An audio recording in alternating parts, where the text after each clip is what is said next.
So, we're taking a very quiet time this Sunday morning, having a conversation with the President's Special Envoy Investment, member of the board of NPA, Mr. Vidya Sandy, and don't forget Mohammed Bar, as I said to you just now, President Envoy Investment. We have the chairman of the National Investment Commission here, Mr. Jeff Banty. Bibo, I mean, he smiles inside, not outside more time. Okay, oh, it came outside this time. Thank God.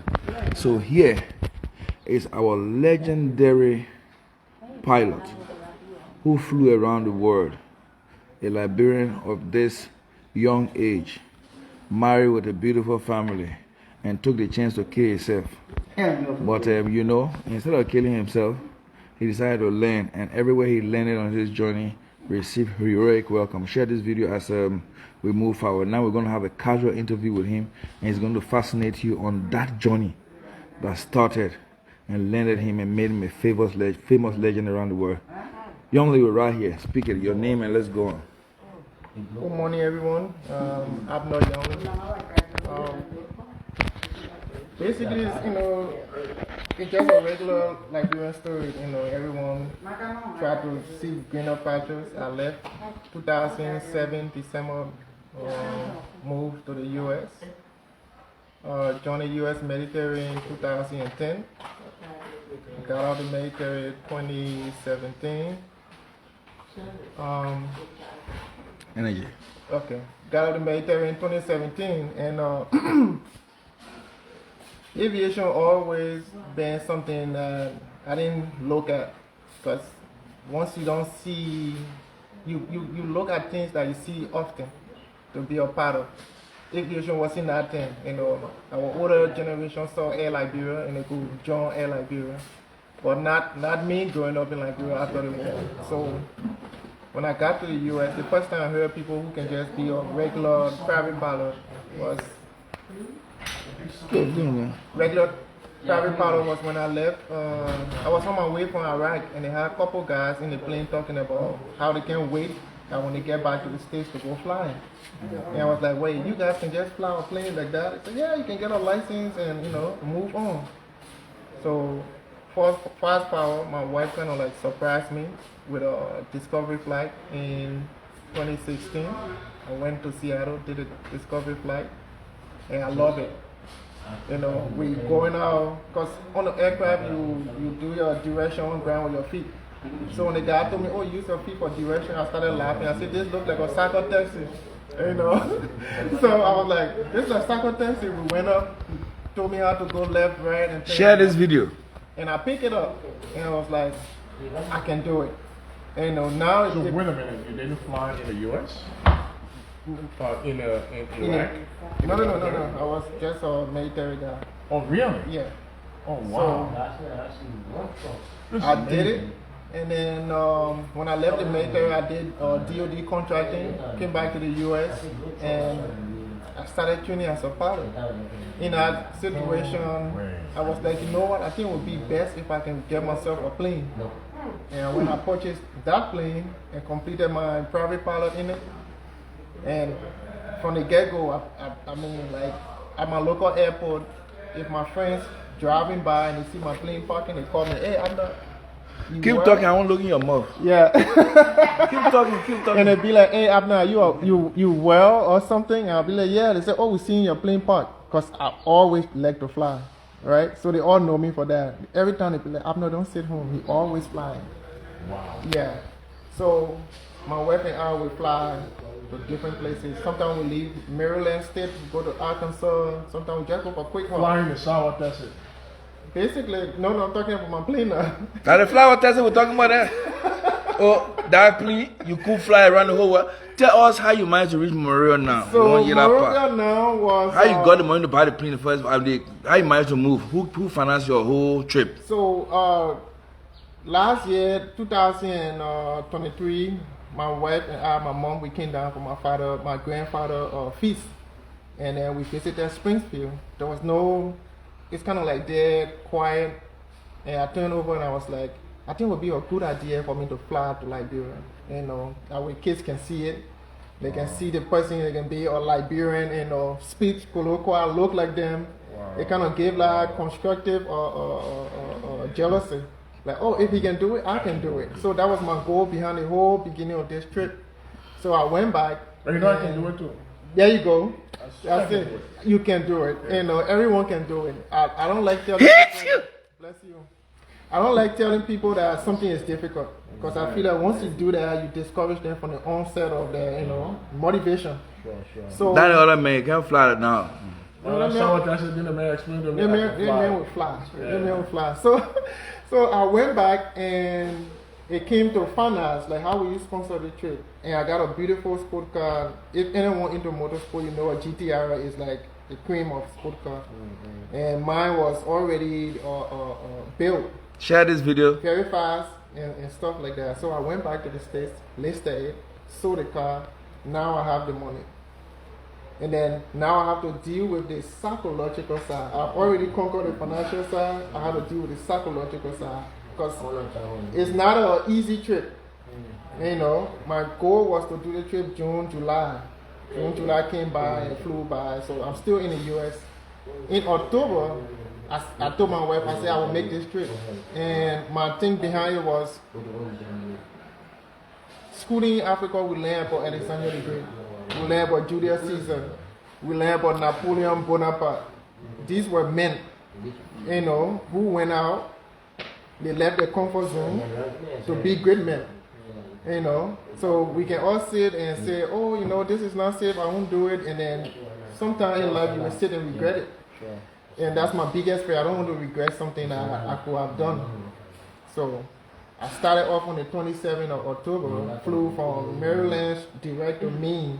The goal of that whole trip was to see what my duration was going to be like, because it's a long distance. Yeah. So when I got to Maine, I slept that evening, and then I didn't sleep in Maine. I left the same night. I went to Quebec City. Storming, raining, and I landed in Quebec City. I couldn't leave that night to go on the opposite side of Canada because it was freezing. And ice is not good for aircraft. It can bring it down, regardless of how big or small it is. And especially mine, I don't have ice protection. So if you bend on Brussels or you pay attention to the wings or United, you see something like shining strip on the edge of the wing. That's for the heater. So when the ice sit on it, you turn the switch off and then you can heat the wing so the ice can.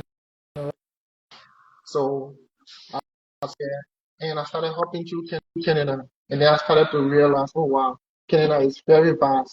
And I spent over a week just in Canada alone. You kind of like going over the weather. Every aircraft, United American, they got a dispatch. They got people who do their trip planning. They got a weather person that, brief the pilots. I'm doing everything by myself. So just as I land somewhere, the first thing I do, I got to, go on my iPad, check the weather, see if it's good for me to fly or, it would be better for me to wait. Because they got a saying, it's better to be on the ground wishing you was in the air than to be in the air wishing you were on the ground. Yeah. So I left Canada, went over to, first thing first, this is my first I say scary moment in Canada. You read about it in aviation, you read about icing, you read about all these situations.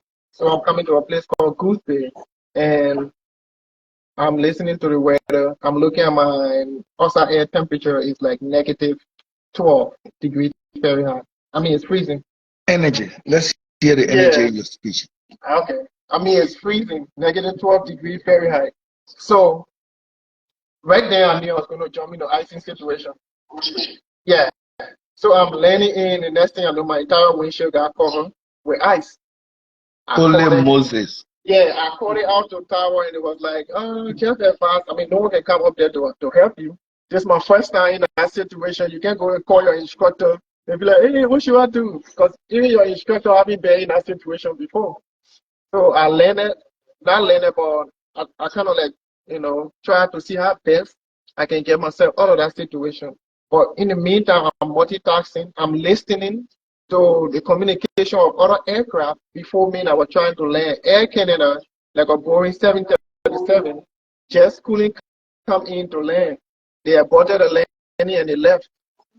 And they aborted the landing and they left. And then there was another plane coming to land. I mean, bigger plane, bigger than the aircraft I'm flying. They couldn't land. So my mind going like, what's going on? What's going on? Later, yeah. So later, ATC came out and said, 973 here, are you aware of the weather? I was like, yeah, I'm listening to it. Lady said, I got to read it to you. And then she went. She said, it's 39, the wind is 39, gusting 49. That's the reason why no one landed. It's really bad out here. And I was like, I can't turn around. I've already been flying for more than 4 or 5 hours. I just need to land. So, I mean, I'm coming in there and the wind is beating me. Left, right, left, right. People out there watching to see. What was your hat? My hat. Your hat. What was your hat? I think I'm always calm about situation. I've trained myself that way to always be calm about situation because my biggest fear is every time you panic, you do yourself more harm. Yeah. So I came in, I landed, and there was a Gulfstream park. And the pilot came up to me. He said, how long you been flying? Yeah, he said, how long you been flying? Because my boss want to leave today, but the weather's not good, so we can't leave. And he said, that's a technically advanced aircraft I'm flying. So I told him, I said, no, I'm not a commercial pilot or anything. And he said, how many hours you got? And I was like, less than 500 hours? And he just went quiet, looking at me like, no, you don't have less than 500 hours. I said, yes, I do. Shook my hand, give me a big hug. He said, yeah, I'm so proud of you. Oh, whoa. Really, really proud of you. You know, so I know we're doing a quick interview, but let me see if I can help in the process to get you to understand what I'm talking about. He's trying to give you guys something to look at. And that's to tell you that. If you look on the windscreen, you can see the ice all on the windscreen coming on the wings. And I'm recording the wings for you to be able to see. So I'm flying through winter. That's the first thing. Yeah. All the coldest places in the world. In winter. In the winter. Yeah. You see my windshield covered with ice? You seen it? You seen the ice? Is that looking like White Cloud? You can't even see here. Pay me $1 billion, I will eat my father around. That's down on the ground, right? Listen to the wind noise.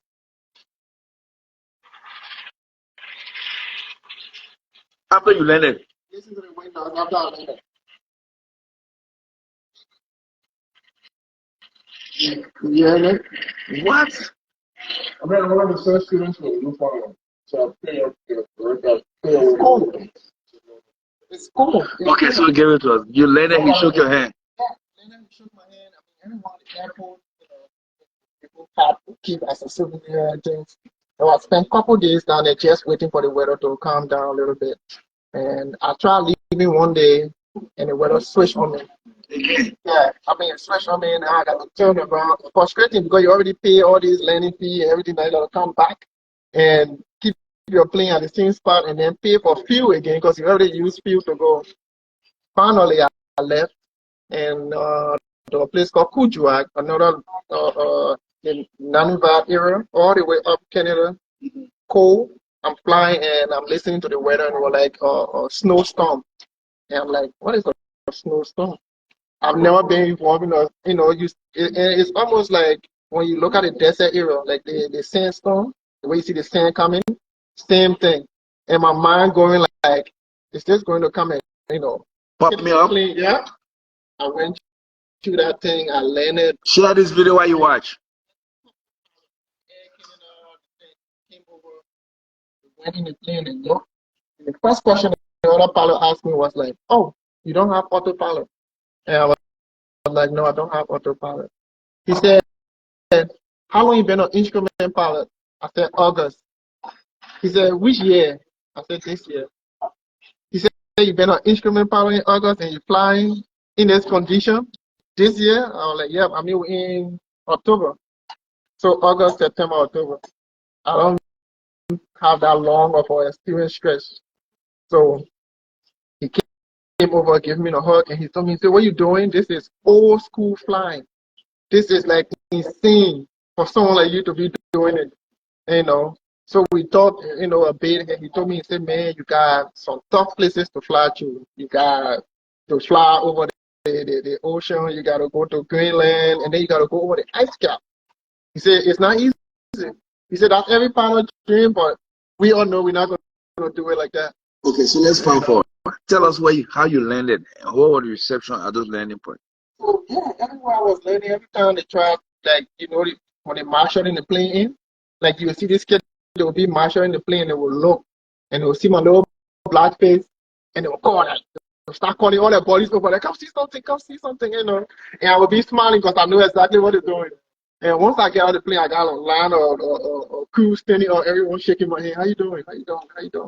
So I went to Greenland, Nuuk, the capital of Greenland. I landed that evening, and I'm telling the guys, oh, where's the immigration guy? Just my passport. You need to stamp me. And put the passport back in your pocket. Tell us about your trip. We want to hear your trip. You're the first person we've seen. Yeah. So most people come in. They come in as pairs, right? Pilots. But he said guys who do this, they are professional. They call it ferry pilots. Like if you buy a plane in the US, you wanted to come to Africa, you pay the guys big bucks. That's what they do for living. And then they fly planes like that. But to see someone like me doing it, it's just not something, that is done that easily, especially for a black man. So I left Greenland, I got to Iceland, similar reception.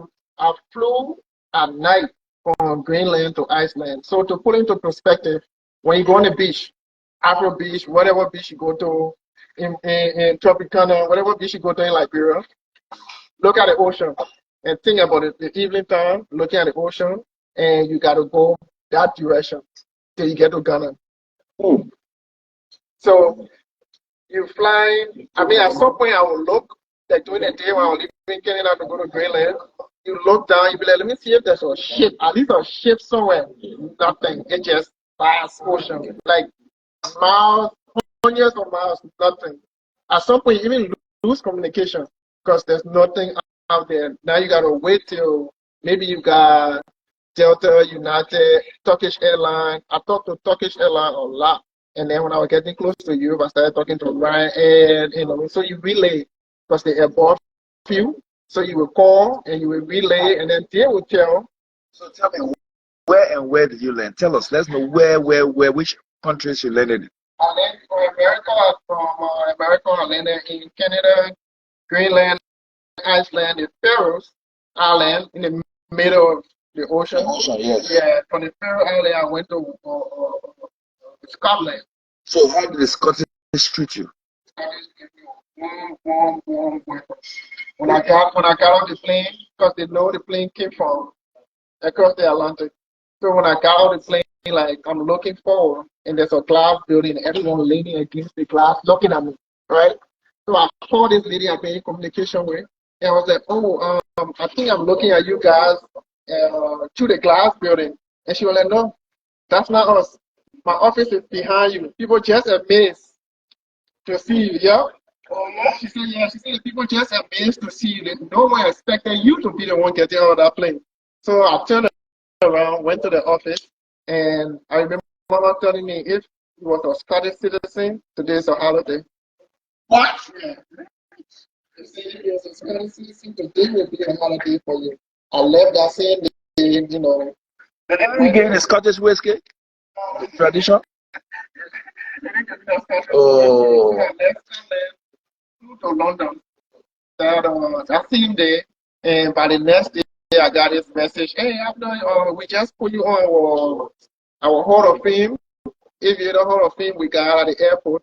We just put you on there. Yeah. Where in Britain? In Scotland? Oh yeah, I know. That's why I asked about the Scottish, because the Scottish celebrate anything. Like Britain boy. On the wall with all the other good aviators who did the trip. I got to London. I'm sick. When I landed in London, like my body breaking down from all the cold and everything. So when I got there, I'm walking through the terminal. This lady saw me, and the first thing she went with a little British accent. Oh, darling, do you need some tea? You need some tea. What's going on with you? You look so feeble and weak. You know, they kind of helped me to go there. I mean, I'm shivering. Give me paracetamol. I took it at 3 in the morning, 3 a.m. I was up. So I keep making jokes with my friends who live in London and thing. I'll be like, I need a permission for your paracetamol. Like, I think too strong. Yeah. So I left all this time, and people not even give me hard time for passport. Everyone just want to know my story. I left. The next day, they told me to go to a school at the airport in London. I went there, you know, talked to the instructors, spoke to some of the students. Everyone just sitting, quiet. Mom! Yeah. So you were just quiet. So I left that school. They were the one who even gave me the vest. Oh. Yeah, the vest I'm wearing, the flotation device. It was that school that gave it to me. So I left from there, flew to France. I can imagine. Yeah. The French made that leg life. I had little trouble. I had little trouble with the French authorities. They said they canceled my clearance. So meaning I shouldn't have flown into the airspace. What did you use, Misa? The fees for passport. They were like, oh, we can wait for the police. I told him, I said, 2 times I will come back tomorrow morning. The next day when I arrived, the overall commander was like, we're so sorry. A man like Repeat it again. So sorry. Welcome you to France. This is history. And welcome here. Took my passport, put it back in my hand. And I spent a couple days in that town. Left. Went to a beautiful place called San Sebastian. You didn't do massage?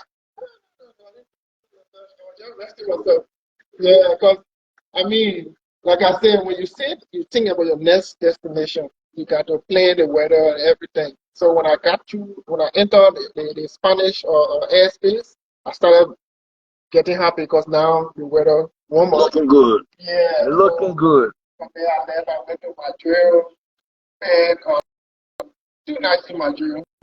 And as a Barca fan, they was like, oh, we got a Madrid stadium. We can take you there for a tour. I said, nope, I'm not going there. Yeah, Selfish. Yeah, oh yeah. That Barca fan. So I left Madrid, flew to a place called Sevilla. And from Sevilla, I made my way to Morocco, Mauritania, Senegal, Sierra Leone, and made my way to my beautiful country, Liberia. Ladies and gentlemen, sitting in front of us is the legend that many of you have not met. And this gray-headed looking ugly man had the opportunity of meeting him and conducting an interview with him. In the presence of conducting that interview, there are other ugly people with me. Like I said, in head of investment, member of the Port Authority, there's a deputy minister there, and a host of other dignitaries sitting down here having fun. You can imagine how that woman been eating her food, but she ain't even eating that food, but she's listening. Hey, am I right? You see that? The presence is already and listen to this beautiful commentary. And ladies and gentlemen, thank you very much. Yonly, it's a pleasure having this with you. God bless.